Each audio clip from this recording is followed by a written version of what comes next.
High ನಾನು Sandeep from tech in Kannada ನೋಡ್ತಾ ಇದ್ರೆ ಇವತ್ತು ನನ್ನ ಮುಂದೆ ಹಾನರ್ 9S ಫೋನ್ ಇರುವಂಥದ್ದು. ಈ ಒಂದು ಹಾನರ್ 9S ಏನಿದೆ ಒಂದು ಲೋ ಎಂಡ್ ಫೋನ್ ಆಗಿರುವಂಥದ್ದು. 6,500ಕ್ಕೆ ಈ ಒಂದು ಫೋನ್ ಲಾಂಚ್ ಮಾಡಲಾಗಿರುವಂಥದ್ದು. ನಿಮ್ಮೆಲ್ಲರಿಗೂ ಗೊತ್ತಿರ್ಬೋದು, ಇತ್ತೀಚೆಗೆ ನಮ್ಮ ಭಾರತದಲ್ಲಿ ಈ ಒಂದು ಸ್ಮಾರ್ಟ್ ಫೋನ್ಗಳ ಬೆಲೆ ಜಾಸ್ತಿ ಆಗಿರುವಂಥದ್ದು. GST ಜಾಸ್ತಿ ಆಯಿತು, ಟ್ಯಾಕ್ಸ್ ಜಾಸ್ತಿ ಆಯಿತು, ಅದರಿಂದ ಫೋನ್ಗಳ ಬೆಲೆ ಕೂಡ ಜಾಸ್ತಿ ಆಗಿರುವಂಥದ್ದು. ಇದೇ ಫೋನ್ ಏನಾದರೂ ಟ್ಯಾಕ್ಸ್ ಜಾಸ್ತಿ ಆಗಿದ್ದ ಮುಂಚೆ ಲಾಂಚ್ ಆಗಿದ್ರೆ 5,000ದಿಂದ 5,500ಕ್ಕೆ ನಮಗೆ ಸಿಗ್ತಾ ಇತ್ತು. ಇದೀಗ ಈ ಒಂದು ಫೋನ್ ನಾವು 6,500ವನ್ನು ಕೊಡಬೇಕಾಗಿದೆ. ಈ ಒಂದು ಹಾನರ್ 9S ಯಾವ ರೀತಿ ಇದೆ, ಏನು ಚೆನ್ನಾಗಿದೆ ಏನು ಚೆನ್ನಾಗಿಲ್ಲ, ಈ ಒಂದು ಫೋನ್ ನಾವು 6,500ವನ್ನು ಕೊಟ್ಟು ಪರ್ಚೇಸ್ ಮಾಡ್ಬೋದು. ಇದ್ರ ಬಗ್ಗೆ ಕಂಪ್ಲೀಟ್ ಡೀಟೇಲ್ ತಿಳಿಸ್ಕೊಡ್ತಾ ಇದ್ದೀನಿ. ಅದಕ್ಕಿಂತ ಮುಂಚೆ ನೀವು ನಮ್ಮ ಟೆಕ್ ಇನ್ ಕನ್ನಡ ಟಿಪ್ಸ್ನ ಸಬ್ಸ್ಕ್ರೈಬ್ ಮಾಡ್ಕೊಂಡಿಲ್ಲ ಅಂತಂದರೆ ಈಗಲೇ ಸಬ್ಸ್ಕ್ರೈಬ್ ಮಾಡ್ಕೊಂಡು ಮತ್ತು ಬೆಲ್ ಐಕನ್ ಕೂಡ ಕ್ಲಿಕ್ ಮಾಡ್ಬೋದು. ಮೊದಲದಾಗಿ ಒಂದು ಫೋನ್ನ ಅನ್ಬಾಕ್ಸ್ ಮಾಡೋಣ. ನೋಡ್ತಾ ಇದ್ರೆ ಒಂದು ಬಾಕ್ಸ್ ನಿಮಗೆ ಈ ರೀತಿ ನೋಡೋ ಸಿಗ್ತಾ ಇರುವಂಥದ್ದು. ಈ ಒಂದು ಬಾಕ್ಸನ್ನು ಓಪನ್ ಮಾಡಿದ ತಕ್ಷಣ ನಿಮಗೆ ಫೋನ್ ನೋಡೋಕೆ ಸಿಗ್ತಾ ಇದೆ. ನೋಡ್ತಾ ಇದ್ರೆ ಅದೊಂದು ಪ್ಲಾಸ್ಟಿಕ್ ಕವರಲ್ಲಿ ಸುತ್ತಬಿಟ್ಟಿಟ್ಟಿದ್ದಾರೆ. ಅದನ್ನು ಬಿಟ್ಟರೆ ಈ ಒಂದು ಬಾಕ್ಸ್ ಒಳಗೆ ನೋಡ್ತಾ ಇದ್ರೆ ಇನ್ನೊಂದು ಸಣ್ಣ ಬಾಕ್ಸ್ ಇದೆ. ಅದರೊಳಗೆ ನಿಮಗೆ ಕೇವಲ ಒಂದು ಸಿಮ್ ಎಜೆಕ್ಟರ್ ಪಿನ್ ಸಿಗ್ತಾ ಇರುವಂಥದ್ದು.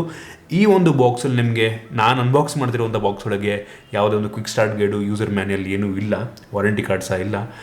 ರೀಟೇಲ್ ಪ್ಯಾಕೇಜಲ್ಲಿ ನಿಮಗೆ ರೀಟೇಲ್ ಪ್ಯಾಕ್ ನೀವೇನಾದ್ರು ಪರ್ಚೇಸ್ ಮಾಡ್ತೀರ ಅದರೊಳಗೆ ಈ user manual, quick start guide ಎಲ್ಲ ಇರುತ್ತೆ. ಅದನ್ನು ಬಿಟ್ಟರೆ ಈ ಒಂದು ಬಾಕ್ಸ್ ಒಳಗೆ ಒಂದು 5 ವ್ಯಾಟ್ನ ಒಂದು ಚಾರ್ಜಿಂಗ್ ಅಡಾಪ್ಟರ್ ನೀಡಿದ್ದಾರೆ. ಇನ್ನೂ ಸ್ವಲ್ಪ ಜಾಸ್ತಿ ನೀಡಬೇಕಿತ್ತು, ಆಯಿತು 10 ವ್ಯಾಟ್ ಅಟ್ಲೀಸ್ಟ್ ನೀಡಬೇಕಿತ್ತು, 5 ವ್ಯಾಟ್ ನೀಡಿದರೆ. ಅದನ್ನು ಬಿಟ್ಟರೆ ನಿಮಗೆ ಈ ಒಂದು ಬಾಕ್ಸ್ ಒಳಗೆ ಮೈಕ್ರೋ USB ಡಾಟಾಕ್ಕೆ ಬಂದಿರುವಂಥದ್ದು. ಕೇಬಲ್ನ ಕ್ವಾಲಿಟಿ ಡೀಸೆಂಟ್ ಆಗಿದೆ. ಇದಿಷ್ಟು ಈ ಒಂದು ಫೋನ್ ಇರುವಂಥ ಆಕ್ಸೆಸರೀಸ್ಗಳು. ಗಮನಿಸ್ತಾ ಇದ್ದಾರೆ ಅದನ್ನು ನೀವು. ಇನ್ನು ಫೈನಲಿ ಈ ಒಂದು ಫೋನ್ ನಿಮಗೆ ಈ ರೀತಿ ನೋಡೋ ಸಿಗ್ತಾ ಇರುವಂಥದ್ದು. ಇನ್ನೂ ಒಂದು ಫೋನ್ನ ಡಿಸೈನ್ ಮತ್ತು ಬಿಲ್ಡ್ ಕ್ವಾಲಿಟಿ ಬಗ್ಗೆ ಮಾತನಾಡಬೇಕು ಅಂತ ಅಂದರೆ, ಈ ಒಂದು ಫೋನ್ನ ಡಿಸೈನ್ ನೋಡ್ತಾ ಇದ್ರೆ ಆಯ್ತಾ, ಯಾವುದೋ OB ರಾಯನ್ ಕಾಲದ ಡಿಸೈನ್ ಇದ್ದಂಗಿದೆ. ನೋಡ್ತಾ ಇದ್ರೆ ಬೆಸಲ್, ಟಾಪ್ ಬೆಸಲ್ ತುಂಬ ಜಾಸ್ತಿ ಇದೆ, ಬಾಟಮ್ ಜಾಸ್ತಿ ಇದೆ, ಸೈಡಲ್ಲಿ ಒಂದು ಸ್ವಲ್ಪ ಜಾಸ್ತಿ ಇರಂಗಿದೆ. ಬಿಲ್ಡ್ ಕ್ವಾಲಿಟಿ ಚೆನ್ನಾಗಿದೆ ಆಯಿತಾ. ಬಿಲ್ಡ್ ಕ್ವಾಲಿಟಿ ಒಂದು ಲೆವೆಲ್ಗೆ ಈ ಪ್ರೆಸೆನ್ಸಿಗೆ ಚೆನ್ನಾಗಿದೆ ಅಂತ ನನಗನ್ನಿಸ್ತು. ಬಟ್ ಡಿಸೈನ್ ಮಾತ್ರ ಹಳೆ ಕಾಲದ ಡಿಸೈನ್ ಇದ್ದಂಗಿದೆ. ಸೊ ನೋಡ್ತಾ ಇದ್ರೆ ಅದನ್ನ. ಈ ಒಂದು ಫೋನ್ನ ಫ್ರಂಟು ಗ್ಲಾಸು, ಬ್ಯಾಕು ಪ್ಲಾಸ್ಟಿಕ್ ಆಗಿರುವಂಥದ್ದು. ನಿಮಗೆ ಫ್ರಂಟಲ್ಲಿ ನೋಡ್ತಾ ಇದ್ರೆ ಬೆಸಲ್ಲು, ಟಾಪ್ ಬೆಸಲ್ಲು, ಅಲ್ಲೊಂದು ಫ್ರಂಟ್ ಕ್ಯಾಮ್ರಾ ಇದೆ, ಬಾಟಮ್ ಬೆಸಲ್ಲು, ಒಂದು ಹಳೆ ಕಾಲದ ಫೋನ್ ಇದ್ದಂಗಿದೆ. ಇನ್ನೊಂದಕ್ಕೆ ಬಂತು ಅಂತಂದರೆ ನೋಡ್ತಾ ಇದ್ರೆ ಒಂದು ಸಿಂಗಲ್ ಕ್ಯಾಮ್ರಾ ಸಿಗ್ತಾ ಇರುವಂಥದ್ದು. ನೋಡೋದಕ್ಕೆ ಡ್ಯೂಯಲ್ ಕ್ಯಾಮ್ರಾ ಅಂತ ಅನ್ಕೋಬೇಕಾಯ್ತಾ, ಬಟ್ ಇದರ ಸಿಂಗಲ್ ಕ್ಯಾಮ್ರಾ ಇರುವಂಥದ್ದು, ಸಿಂಗಲ್ LED ಫ್ಲ್ಯಾಶ್ ಇರುವಂಥದ್ದು ಮತ್ತು ಆನರ್ ಲೋಗೋ ಇದೆ. ಫುಲ್ ಕ್ಲೀನ್ ಡಿಸೈನ್, ನಿಮ್ಗೆ ಹಿಂದ್ಗಡೆ ಬೇರೆ ಏನಿಲ್ಲ. ಒಟ್ಟಿಗೆ ಬಿಲ್ಡ್ ಕ್ವಾಲಿಟಿ ನನಗೆ ಇಷ್ಟ ಆಯಿತು. ಅದನ್ನು ಬಿಟ್ಟರೆ ಈ ಒಂದು ಫೋನಲ್ಲಿ ನಿಮಗೆ ಮೈಕ್ರೋ USB ಸ್ಲಾಟ್ ಇರುವಂಥದ್ದು. USB Type-C ಇಡಬೇಕಿತ್ತು, ಬಟ್ ಮೈಕ್ರೋ USB ಈ ಪ್ರೈಸ್ನಲ್ಲಿ ಓಕೆ ಅಂತ ಅನ್ಕೋತೀನಿ. ಅದನ್ನು ಬಿಟ್ಟರೆ ನಿಮ್ಗೆ ಇದರಲ್ಲಿ ಹೆಡ್ಫೋನ್ಸ್ ಹಾಕಿರುವಂಥದ್ದು 3.5mm ಇಂದು. ಅದನ್ನು ಬಿಟ್ಟರೆ ನಿಮ್ಗೆ ಇದರಲ್ಲಿ ಸಿಂಗಲ್ ಸ್ಪೀಕರ್ ಸಿಗ್ತಾ ಇದೆ ಮತ್ತು ಈ ಒಂದು ಫೋನಲ್ಲಿ ಡೆಡಿಕೇಟೆಡ್ SD ಕಾರ್ಡ್ ಸ್ಲಾಟ್ಸ್ ಆಗಿರುವಂಥದ್ದು ಒಂದು ಒಳ್ಳೆ ವಿಷಯ. ಇದಿಷ್ಟು ಈ ಒಂದು ಫೋನ್ ಡಿಸೈನ್ ಮತ್ತು ಬಿಲ್ಡ್ ಕ್ವಾಲಿಟಿ ಚೆನ್ನಾಗಿದೆ, ಬಟ್ ಡಿಸೈನು ಸ್ವಲ್ಪ ಹಳೆ ಡಿಸೈನು. ಇನ್ನೊಂದು ಫೋನ್ ಇರುವಂಥ ಡಿಸ್ಪ್ಲೇ ಬಗ್ಗೆ ಮಾತಾಡಬೇಕು ಅಂತಂದರೆ, ಒಂದು ಫೋನಲ್ಲಿ 5.45 ಇಂಚಿನ HD+ ರೆಸೊಲ್ಯೂಷನ್ ಹೊಂದಿರುವಂಥ IPS LCD ಡಿಸ್ಪ್ಲೇ ಇರುವಂಥದ್ದು. ಡಿಸ್ಪ್ಲೇ ಕ್ಲಾರಿಟಿ ಈ ಒಂದು ಪ್ರೈಸ್ ರೇಂಜಿಗೆ ತುಂಬ ಚೆನ್ನಾಗಿದೆ ಮತ್ತು ಈ ಪ್ರೈಸ್ ರೇಂಜಿಗೆ HD+ ಡಿಸ್ಪ್ಲೇನು ಓಕೆ ಅಂತ ಅನ್ಕೋತೀನಿ. ಡಿಸ್ಪ್ಲೇಲಿ ತೊಂದರೆ ಇಲ್ಲ. ಇನ್ನೂ ಒಂದು ಫೋನ್ ಇರುವಂಥ ವೇರಿಯಂಟ್ಗಳ ಬಗ್ಗೆ ಮಾತನಾಡಬೇಕು ಅಂತ ಅಂದರೆ, ಸದ್ಯಕ್ಕೆ ಒಂದು ಫೋನ್ ಒಂದೇ ಒಂದು ವೇರಿಯಂಟಲ್ಲಿ ಲಾಂಚ್ ಆಗಿರುವಂಥದ್ದು.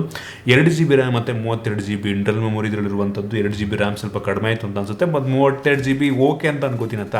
ಎಕ್ಸ್ಪ್ಯಾಂಡಬಲ್ ಸ್ಟೋರೇಜ್ ಇದೆ, ಅದು ಮ್ಯಾಟ್ರ್ ಆಗಲ್ಲ. ಬಟ್ ರ್ಯಾಮ್ ನನಗೆ ಅನ್ನಿಸ್ತಂಗೆ ಅಟ್ಲೀಸ್ಟ್ 3GB ಇನ್ನೂ ತುಂಬ ಚೆನ್ನಾಗಿರ್ತಿತ್ತು ಅಂತ ನನಗೆ ಅನ್ನಿಸ್ತು. ಇನ್ನೇ ಒಂದು ಫೋನ್ ಇರುವಂಥ ಪ್ರೋಸರ್ ಬಗ್ಗೆ ಮಾತಾಡಬೇಕು ಅಂತಂದರೆ, ಒಂದು ಫೋನಲ್ಲಿ MediaTek ಎಂದು Helio P22 ಪ್ರೋಸರ್ ಇರುವಂಥದ್ದು. P22 ಒಂದು ಒಳ್ಳೆ ಪ್ರೋಸರ್ ಈ ಒಂದು ಪ್ರೆಸೆನ್ಸ್ಗೆ ಒಂದು ಒಳ್ಳೆ ಪ್ರೋಸರನ್ನೇ. ಸೊ ಯೂಶಲಿ ಬೇರೆ ಬ್ರ್ಯಾಂಡಲ್ಲಿ ಫೋನ್ ತೊಗೊಳೋದಕ್ಕೆ ಹೋದರೂ ಸಹ ನಿಮಗೆ ಸಿಮಿಲರ್ ಪರ್ಫಾರ್ಮೆನ್ಸ್ ನೀಡುವಂಥ ಪ್ರೋಸರ್ ಹಾಕಿರ್ತಾರೆ. P22 okay, not bad. ಗೇಮನ್ನು ನೀವು ಒಂದು ಬೇಸಿಕ್ ಗೇಮ್ಗಳನ್ನು ಆರಾಮಾಗಿ ಆಡ್ಕೊಬೋದು, but high end like PUBG ಗೇಮ್ನಲ್ಲಿ ನೀವು ಒಂದು ಲೋ ಸೆಟ್ಟಿಂಗಲ್ಲಿ ಆಡ್ಕೊಬೋದು, ನಿಮ್ಗೆ ಒಳ್ಳೆ ಎಕ್ಸ್ಪೀರಿಯನ್ಸ್ ಸಿಗಲ್ಲ ನಿಮಗೆ ಈ ಒಂದು ಪ್ರೋಸರ್ನಲ್ಲಿ. ಸೊ ಪ್ರೋಸರ್ ಒಂದು ಲೋ ಎಂಡ್ ಪ್ರೋಸರ್, ಈ ಒಂದು ಪ್ರೈಸ್ ನಿಮಗೆಲ್ಲ ಗೊತ್ತಿರುತ್ತೆ. ಇನ್ನು ತುಂಬ ಇಂಪಾರ್ಟೆಂಟ್, ಈ ಒಂದು ಫೋನಲ್ಲಿ ಯಾವುದೇ ಒಂದು ಗೂಗಲ್ ಪ್ಲೇ ಸರ್ವಿಸಸ್ ಅವೈಲೇಬಲ್ ಇರೋದಿಲ್ಲ, ಗೂಗಲ್ ಪ್ಲೇ ಸ್ಟೋರ್ ಇರೋದಿಲ್ಲ. ಈ ಒಂದು ಫೋನಲ್ಲಿ ಹುವಾವೆ ಪ್ಲೇ ಸರ್ವಿಸಸ್ ಇರುತ್ತೆ, ಹುವಾವೆ ಅವ್ರದ್ದೇನೆ, ಅಂದರೆ ಹಾನರ್ ಅವ್ರದ್ದೇನೆ. ಮತ್ತು ಆ್ಯಪ್ ಗ್ಯಾಲರಿ ಅಂತ ಒಂದು ಆ್ಯಪ್ ಸ್ಟೋರ್ ಇದೆ, ಅದರಲ್ಲಿ ನೀವು ಅಪ್ಲಿಕೇಶನ್ಗಳನ್ನ ಡೌನ್ಲೋಡ್ ಮಾಡ್ಕೊಬೋದು. ನಿಮಗೆ ಗೂಗಲ್ ಪ್ಲೇ ಸರ್ವಿಸಸ್ ಅವಶ್ಯಕತೆ ಇಲ್ಲ, ಗೂಗಲ್ ಆ್ಯಪ್ಸ್ಗಳ ಅವಶ್ಯಕತೆ ಇಲ್ಲ ಅಂತ ಅಂದರೆ ನೀವು ಈ ಒಂದು ಫೋನ್ನ ಪರ್ಚೇಸ್ ಮಾಡ್ಬೋದು ಆಯಿತಾ. ಮೇನ್ ಫೀಚರ್ ಅದೊಂದನ್ನು ಮಾತ್ರ ತಲ್ಲಿಟ್ಕೊಡಿ, ಗೂಗಲ್ನ ಯಾವುದೇ ಅಪ್ಲಿಕೇಶನ್ ನಿಮ್ಗೆ ಇದರಲ್ಲಿ ಅವೈಲೇಬಲ್ ಇರೋದಿಲ್ಲ. ಇನ್ನೊಂದ ನಂತರ ಈ ಒಂದು ಫೋನ್ ಇರುವಂಥ ಕ್ಯಾಮ್ರಾ ಬಗ್ಗೆ ಮಾತನಾಡಬೇಕು ಅಂತಂದರೆ, ಒಂದು ಫೋನಲ್ಲಿ ರೇರಲ್ಲಿ ಸಿಂಗಲ್ ಕ್ಯಾಮ್ರಾ ಇರುವಂಥದ್ದು. 8 MP ಕ್ಯಾಮ್ರಾದಾಗಿರುವಂಥದ್ದು. ಈ ಒಂದು ಫೋಟೋ ಕ್ವಾಲಿಟಿ ಡೇ ಲೈಟರ್ ಒಂದು ಲೆವೆಲ್ಗೆ ಡೀಸೆಂಟಾಗಿ ಫೋಟೋನ ಪ್ರೊಡ್ಯೂಸ್ ಮಾಡುತ್ತೆ, ಲೋ ಲೈಟಲ್ಲಿ ತುಂಬ ಸ್ಟ್ರಗಲ್ ಮಾಡುತ್ತೆ.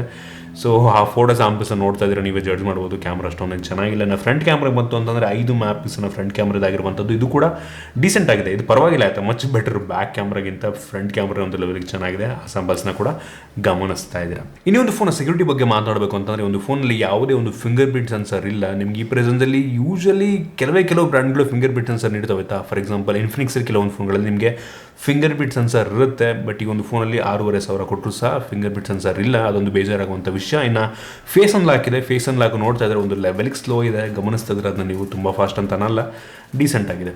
ಇನ್ನು ಈ ಒಂದು ಫೋನ್ ಇರುವಂಥ ಬ್ಯಾಟ್ರಿ ಬಗ್ಗೆ ಮಾತನಾಡಬೇಕು ಅಂತ, ಈ ಒಂದು ಫೋನಲ್ಲಿ ಕೇವಲ 3000 mAh ಕೆಪಾಸಿಟಿ ಬ್ಯಾಟ್ರಿ ಇರುವಂಥದ್ದು ಬೇಜಾರಾಗೋಯ್ತು ನನಗೆ. 3000 mAh ಕೆಪಾಸಿಟಿ ಬ್ಯಾಟ್ರಿ ಯಾವ ಕಾಲದಲ್ಲಿ ಇದೀವಿ ಗುರು ನಾವು? 3000 mAh ಕೆಪಾಸಿಟಿ ಬ್ಯಾಟ್ರಿ ಎಲ್ಲಿ ಸಾಲದು ನಮಗೆ? ಒಂದಿನ ಕಷ್ಟಪಟ್ಟರೆ ಒಂದಿನ ಬರ್ಬೋದು. ಜೊತೆಗೆ ಈ ಒಂದು ಬಾಕ್ಸ್ ಒಳಗೆ 5 ವ್ಯಾಟ್ನ ಫಾಸ್ಟ್ ಚಾರ್ಜಿಂಗ್ ಅನ್ನೋಂಗೂ ಇಲ್ಲ, 5 ವ್ಯಾಟ್ನ ಅಡಾಪ್ಟರ್ ನೀಡಿದ್ದಾರೆ ಇದರೊಳಗೆ. ಸೊ 3000 mAh ಕೆಪಾಸಿಟಿ ಬ್ಯಾಟ್ರಿಯಿಂದ ತುಂಬ ಜಾಸ್ತಿ ಟೈಮ್ ಏನು ತೊಗೊಳ್ಳೋದ ಚಾರ್ಜ್ ಮಾಡೋದಕ್ಕೆ. ಅದನ್ನು ಬಿಟ್ಟರೆ ಒಂದು ಫೋನಲ್ಲಿ ಲೇಟೆಸ್ಟ್ ಆ್ಯಂಡ್ರಾಯ್ಡ್ 10 ಇರುವಂಥದ್ದು ಒಂದು ಒಳ್ಳೆ ವಿಷಯ. ಜೊತೆಗೆ ಒಂದು ಫೋನಲ್ಲಿ ಎಲ್ಲ ಬೇಸಿಕ್ ಸೆನ್ಸರ್ಸ್ಗಳಿದೆ, ಆಕ್ಸಿಲೋಮೀಟ್ರು, ಪ್ರಾಕ್ಸಿಮಿಟಿ ಸೆನ್ಸರ್ ಎಲ್ಲ ಇದೆ. ಇದಿಷ್ಟೇ ಒಂದು ಫೋನ್ನ ಮೈನ್ ಫೀಚರ್ಸ್. ನೀವಾಗಾದ್ರೆ ಕೇಳ್ತಾ ಇದ್ದೀರಾ ಅಂತಂದರೆ ಒಂದು ಫೋನ್ ನಾನು 6,500 ಕೊಟ್ಟು ಪರ್ಚೇಸ್ ಮಾಡ್ಬೋದಾ ಅಂತ. ನಾನು ಬೆಲೆ ಸ್ವಲ್ಪ ಜಾಸ್ತಿ ಆಯಿತು ಅಂತೀನಿ. 5,500ಕ್ಕೆ ಒಂದು ಫೋನ್ ಲಾಂಚ್ ಆಗಿದ್ದರೆ ಒಂದು ಡೀಸೆಂಟ್ ಪ್ರೈಸ್ ಅಂತ ನನಗನ್ನಿಸ್ತಿತ್ತು. ಈ ಒಂದು ಫೋನಲ್ಲಿ ನಿಮ್ಗೆ ಆಗಲಿಲ್ಲ ಗೂಗಲ್ ಪ್ಲೇ ಸ್ಟೋರ್ ಇಲ್ಲ, ಮತ್ತು ಬ್ಯಾಟ್ರಿ ಸ್ವಲ್ಪ ಸಣ್ಣದಿದೆ, ಫಿಂಗರ್ ಪ್ರಿಂಟ್ ಸೆನ್ಸರ್ ಇಲ್ಲ. ಸೊ 6,500 ನಂಗೆ ಸ್ವಲ್ಪ ಜಾಸ್ತಿ ಆಯಿತು ಅನ್ನಿಸ್ತು. ನಿಮಗೆ ಇದೇ ಪ್ರೈಸಲ್ಲಿ ಇನ್ಫಿನಿಕ್ಸಲ್ಲಿ ಒಂದು ಡೀಸೆಂಟ್ ಫೋನ್ ಸಿಗುತ್ತೆ, ಅದರಲ್ಲಿ ಫಿಂಗರ್ ಪ್ರಿಂಟ್ ಸೆನ್ಸರ್ ಸಹ ಇರುತ್ತೆ, ಪ್ರತಿಯೊಂದು ಸಹ ಅದರಲ್ಲಿದೆ ಆಯಿತಾ, ಸಿಮಿಲರ್ ಫೀಚರು. ಬಟ್ ಅದರಿಂದ ನಾನು ಈ ಒಂದು ಫೋನ್ನ ಸಜೆಸ್ಟ್ ಮಾಡೋದಿಲ್ಲ ನಿಮಗೆ. ಸೊ ಏನಾದರೂ ನಿಮಗೆ ಪ್ಲೇ ಸರ್ವಿಸಸ್ ಅವಶ್ಯಕತೆ ಇಲ್ಲ, ಪೇರೆಂಟ್ಸಿಗೆ ಅಥವಾ ಬೇರೆ ಅಜ್ಜಿ ತಾತಂಗೆ ನಾವು ಫೋನ್ ಕೊಡಿಸ್ತಾ ಇದ್ದೀರಿ, ಅವರಿಗೆ ಪ್ಲೇ ಸರ್ವಿಸಸ್ ಅವಶ್ಯಕತೆ ಇಲ್ಲ, ಮತ್ತು ಸ್ಪೆಸಿಫಿಕೇಷನ್ ಅಷ್ಟೊಂದು ಮ್ಯಾಟ್ರ್ ಆಗಲ್ಲ ಅಂತ ಅಂದರೆ ನೀವು ಈ ಒಂದು ಫೋನ್ನ ಪರ್ಚೇಸ್ ಮಾಡ್ಬೋದು. ಬಟ್ 6,500 ಸ್ವಲ್ಪ ಜಾಸ್ತಿ ಆಯಿತು ಅಂತ ನನ್ನ ಒಂದು ಅಭಿಪ್ರಾಯ. ಇದಿಷ್ಟು ಒಂದು ಫೋನ್ನ ಆನೆಸ್ಟ್ ರಿವ್ಯೂ ಅಂತ ಹೇಳೋದಕ್ಕೆ ಇಷ್ಟಪಡ್ತೀನಿ. ನಿಮಗೆ ಅನಿಸುತ್ತೆ ಒಂದು ಫೋನ್ನ ಬಗ್ಗೆ ಕೆಲವೇ ಕಾಮೆಂಟಲ್ಲಿ ತಿಳಿಸ್ಬೋದು. ನಿಮಗೆ ಏನಾದರೂ ಈ ಒಂದು ವಿಡಿಯೋ ಇಷ್ಟ ಆದ ಬಿಟ್ಟು ಲೈಕ್ ಮಾಡಿ, ಶೇರ್ ಮಾಡಿದ ರೀತಿ ನಮ್ಮ ಬೇರೆ ಬೇರೆ ವಿಡಿಯೋಗೆ ನಮ್ಮ tech in Kannada YouTube subscribe ಮಾಡ್ಕೊಂಡಿಲ್ಲ ಅಂತಂದರೆ ಇಲ್ಲೇ ಸಬ್ಸ್ಕ್ರೈಬ್ ಮಾಡ್ಕೊಳ್ಳಿ ಮತ್ತು ಬೆಲ್ ಐಕನ್ ಕೂಡ ಕ್ಲಿಕ್ ಮಾಡ್ಬೋದು. ಸಿಗೋಣ ನೋಡಿದ್ದೇನೆ.